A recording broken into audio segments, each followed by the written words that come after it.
The rain had been falling over London since the early hours of the morning, turning the cobblestone streets of Bloomsbury slick and reflective like a sheet of black glass. Amelia Carter, a 34-year-old investigative journalist, pulled her trench coat tighter around her shoulders as she walked toward the narrow alley that separated two Georgian-era buildings. Her breath formed faint clouds in the cold air, but her eyes were sharp, scanning every shadow as though they hid secrets waiting to be uncovered. In her right hand, she clutched a small leather notebook, worn and frayed, filled with cryptic addresses and names that only she could decipher. The city felt alive tonight, not in the way of joyful celebrations, but in the hum of tension that ran under the surface like an underground current. Black taxis rolled past slowly, their headlights slicing through the mist as if searching for someone. Somewhere in the distance, Big Ben struck 6 times, each chime resonating through the wet air like a warning. Amelia's mind was racing, not from fear, but from the knowledge that she was only hours away from confronting a man whose name had been whispered in police files and criminal courts for nearly a decade. London was beautiful in this light, but it was also a city of masks, where truth hid behind polished facades and lies slipped easily into polite conversation. As she approached the back entrance of the abandoned bookshop, she paused to glance behind her, certain she had been followed since she left her flat in Camden. The narrow street was empty, save for a flickering lamppost and the soft patter of rain against the iron drain covers. Still, Amelia knew better than to believe in coincidences. Tonight, she was stepping into the lion's den, and there was no turning back. Inside the bookshop, the air was thick with dust and the scent of aged paper, a scent Amelia had always found strangely comforting despite the danger she sensed now. Rows of forgotten books lined the shelves, their spines cracked and faded from years of neglect. A single lamp burned weakly on a cluttered desk, casting long shadows that danced like ghosts in the dim light. Amelia moved quietly, each step echoing softly against the wooden floorboards. She reached into her coat pocket and pulled out a small recorder, clicking it on before speaking into it in a whisper, "Meeting place confirmed." Awaiting contact. The silence stretched as she waited, fingers tapping nervously on the edge of the desk. Minutes passed like hours until the faint creak of the front door broke the stillness. A man stepped inside, his face hidden beneath the brim of a weathered hat and the collar of a thick coat pulled high against the cold. His voice was low and gravelly as he greeted her, Amelia Carter. She nodded, heart pounding but determined. "You have something I need." His eyes flicked to the notebook in her hand, then back to hers, sharp and calculating. "Information can be dangerous," he said. "But sometimes, it's the only weapon we have." Outside, the rain intensified, drumming on the roof like a countdown to something inevitable. Amelia swallowed hard, knowing this conversation could change everything, not just for her, but for the city she loved and feared. The man stepped closer, lowering his voice even further. "You're playing with fire, Miss Carter. Are you ready to burn?" Amelia met his gaze steadily, refusing to back down. "If I don't, who will?" The man nodded slowly, as if approving her bravery but warning of the consequences. "Good, because what you're chasing isn't just a story. It's a storm." He reached into his coat and pulled out a folded piece of paper, sliding it across the desk toward her. Amelia unfolded it carefully, revealing a crudely drawn map with several locations marked in red ink. "These places," he said, "are where the disappearances started. 5 young women in the last 6 months. No one's talked about it publicly, but the police have their eyes shut." Amelia's fingers tightened around the paper. "Why are you telling me this?" "Because I'm the only one who knows who's behind it." The weight of his words settled over the room. She leaned forward, every instinct screaming caution but her duty stronger than fear.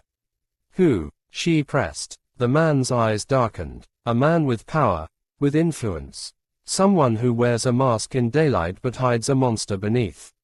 Outside, the wind howled against the broken windows, rattling the old shutters. Amelia's mind flashed back to the news reports she'd read, the names never spoken aloud, the faces blurred and forgotten. She realized this wasn't just a story anymore. It was a battle for truth against a darkness spreading like a virus through the veins of the city. Then we have to stop him, she said quietly. The man nodded grimly, standing to leave. Be careful, Amelia. The closer you get, the more dangerous it becomes. As the door creaked shut behind him, the shadows seemed to close in, and Amelia knew there was no turning back from the path she had chosen. The following morning, sunlight struggled through the heavy grey clouds as Amelia sat at her desk in the cramped newsroom of the London Gazette. The hum of typewriters and distant phone rings filled the air, but her mind was elsewhere, consumed by the fragments of the previous night's revelation. Her editor, a gruff but fair man named Simon Blake, watched her with a mixture of concern and curiosity. You look like you haven't slept in days, he remarked, sliding a cup of black coffee across the desk toward her. Amelia took it without looking up, her eyes scanning the dossier of missing persons she had compiled over the past months. Simon leaned in, lowering his voice. If you're going to chase ghosts, make sure you don't become one yourself. She managed a tired smile but felt the weight of responsibility settling heavily on her shoulders. The story was bigger than she had imagined. Webs of corruption, silence, and fear that reached into the highest levels of the city's elite. Amelia pulled out the map from the man's note, tracing the red marks with her finger, connecting the dots between the disappearances and unexplained police inaction. She knew she needed more proof, witnesses, anything that could bring the truth to light without putting her directly in harm's way. The newsroom around her buzzed with stories of local elections and celebrity scandals, but Amelia's focus was singular and unyielding. She would not let the victims be forgotten. Somewhere deep in the back of her mind, a small voice whispered caution, but it was drowned out by her determination. Today, she promised herself, would be the day the silence broke. Later that afternoon, Amelia found herself standing outside a grey brick townhouse in East London, its facade cracked and peeling from years of neglect. She had tracked down a former police detective named Harold Jenkins, who had been quietly removed from the force under mysterious circumstances just months before the disappearances began. Nervously, she rang the doorbell, her heart hammering in her chest.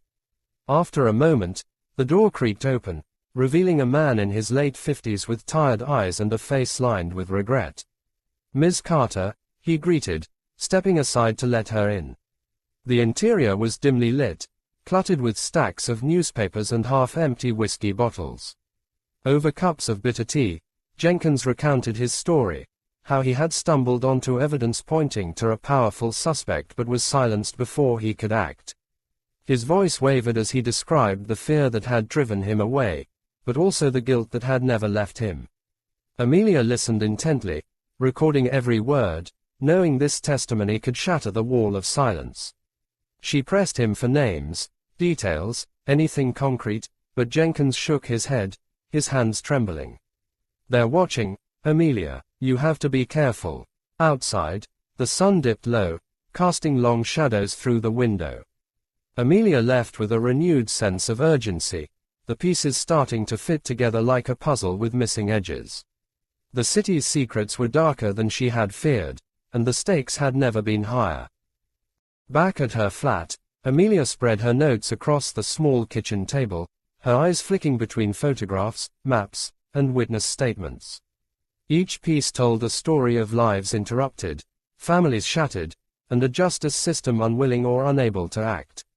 She ran a hand through her hair, exhaustion creeping into her bones, but she refused to stop. Her phone buzzed suddenly, a message from an unknown number. Meet me at the Riverside pub.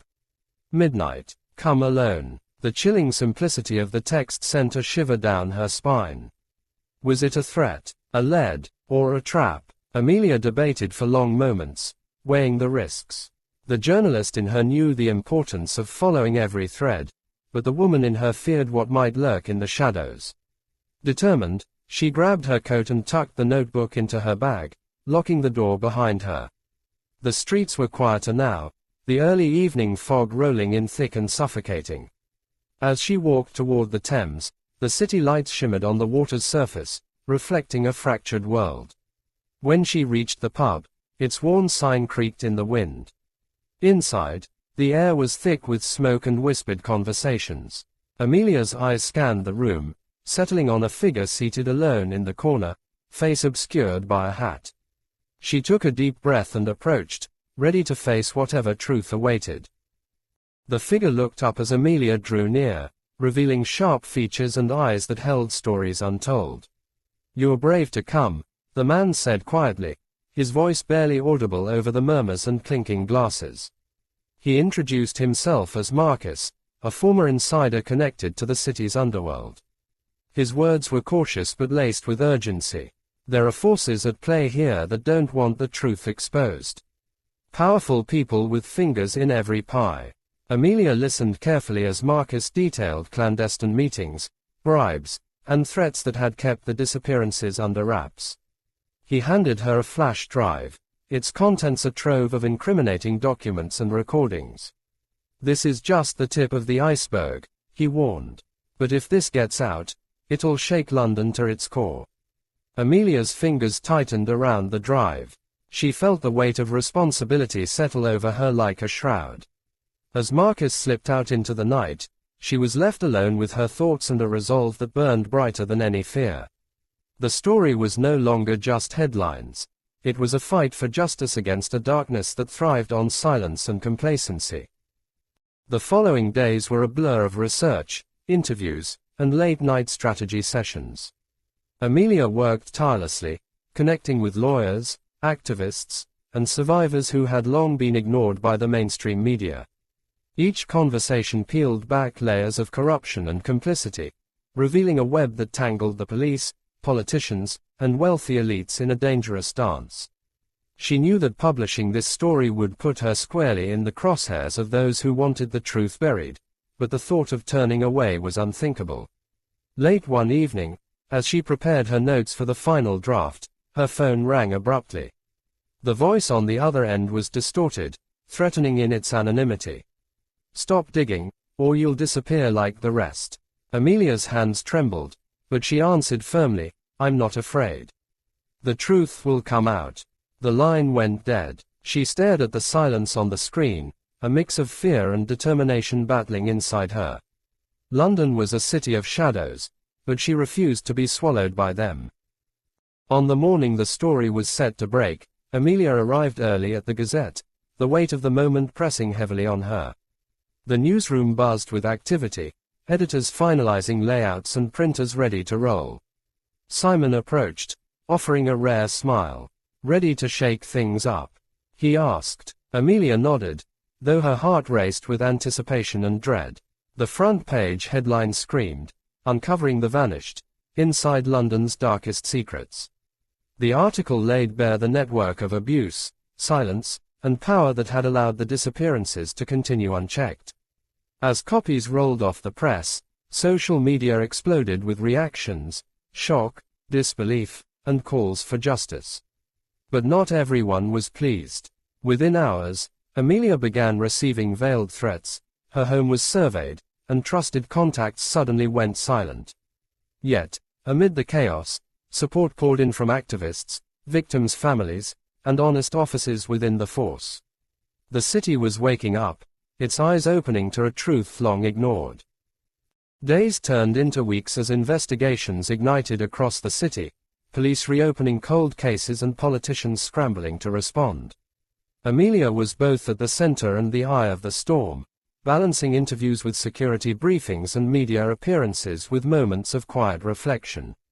She had become a symbol, a beacon for those seeking justice and a target for those desperate to maintain the status quo.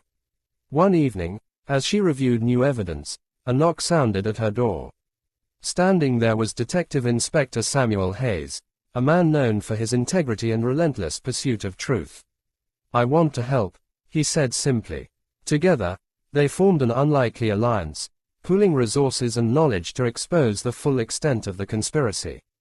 Amelia realized that change required not just courage but collaboration. The city's darkest secrets were starting to unravel, thread by thread, but the fight was far from over. Amelia and Hayes worked around the clock, piecing together testimonies, financial records, and covered communications. Each discovery was a victory, but also a reminder of how deep the rot ran. They uncovered shell companies funneling money to silence victims, police officers turning a blind eye in exchange for bribes, and a shadowy figure at the helm manipulating events from behind closed doors. The more they revealed, the more dangerous their work became. Surveillance intensified. Strange cars appeared outside Amelia's flat, and unknown callers left cryptic messages. But their resolve only hardened. Amelia's articles continued to push the narrative, shining light on the corruption festering beneath London's polished surface. Public pressure mounted, forcing officials to act. Arrest warrants were issued, and high-profile resignations shook the city's elite. Yet, Amelia knew the true test was still ahead, bringing those truly responsible to justice. One rainy night, Amelia received an anonymous tip directing her to a secluded warehouse on the outskirts of the city. Accompanied by Hayes, she approached cautiously, their footsteps muffled by the sodden earth. Inside, they found evidence of a secret meeting, documents, recordings, and photographs implicating key figures in the cover-up. The air was thick with tension as they sifted through the materials, each piece adding fuel to the growing fire of accountability. Suddenly, the sound of footsteps echoed from the shadows. They froze, hearts pounding. A figure emerged, a man whose face was both familiar and chilling. He smiled coldly. "You've come far, Ms. Carter. But this is where your journey ends." The confrontation was electric, a battle of wills played out in silence and stares. Amelia's mind raced, searching for a way out, knowing that this moment could define everything she had fought for. With a sudden burst of courage, Amelia grabbed a nearby phone and dialed emergency services, her fingers trembling but steady. The man lunged, but Hayes intercepted, forcing him back into the shadows. Sirens wailed in the distance, growing louder with each passing second. The tension broke as police flooded the warehouse, arresting the man and securing the scene. Amelia's heart pounded wildly, relief mingling with exhaustion.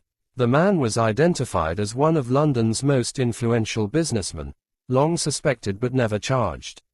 The evidence collected was enough to launch a full-scale investigation that would ripple through the city's power structures. Amelia realized then that her story had not only exposed corruption but had sparked a movement. The city was changing, slowly but surely, and she had played a pivotal role in turning the tide. In the weeks that followed, Amelia's life settled into a new rhythm, a balance of cautious optimism and relentless pursuit of truth. The newsroom buzzed with updates as courts convened and verdicts were delivered. Survivors found voices, and families began to heal, knowing their loved ones' stories were finally being told. Yet, Amelia remained vigilant, aware that darkness never truly disappeared. It merely hid, waiting for another chance. She continued to write, her words a beacon for justice and accountability. London, a city once shadowed by silence, was awakening. Her work inspired others to speak out, to demand change. And though the journey had been perilous, Amelia knew that courage and persistence could break even the strongest chains. The rain still fell from time to time, but it no longer seemed like a warning. Instead, it was a cleansing, washing away the stains of the past and making way for a brighter future. One crisp autumn morning, Amelia received an unexpected visitor, Margaret Hughes, a survivor who had escaped the clutches of the very man Amelia had helped expose. Her eyes, once clouded by fear, now shone with resilience and gratitude. "You saved my life," Margaret said simply, her voice steady despite the tremor in her hands. Their meeting was emotional, a testament to the power of truth and the impact one person's determination could have on so many lives. Amelia listened as Margaret recounted her harrowing journey, the moments of despair, and the eventual hope that had sustained her. They spoke for hours, weaving a bond forged in shared pain and triumph. Amelia knew that stories like Margaret's were the real victories, far beyond headlines or awards. They were the proof that change was possible and that even in the darkest corners of the city, light could prevail. As winter approached, Amelia found herself reflecting on the path that had brought her here, from the quiet streets of Bloomsbury to the tumultuous heart of London's underbelly. The city had tested her in ways she had never imagined, challenging her beliefs, her courage, and her resolve. Yet, through every trial, she had emerged stronger, driven by a fierce commitment to justice. Her work had transformed not just the city but herself. She had become a symbol of resilience, a voice for the voiceless. The rain-soaked nights and foggy mornings were now part of her story, a reminder of the battles fought and the lives touched. And while the journey was far from over, Amelia embraced the uncertainty, knowing that each step forward was a step toward a better tomorrow. One evening, as she walked along the Thames, the city lights shimmering on the water's surface, Amelia felt a sense of peace. The skyline was a mosaic of history and progress, a city forever evolving yet rooted in its past. She paused, breathing in the cool air, and allowed herself a moment of quiet reflection. The stories she had uncovered were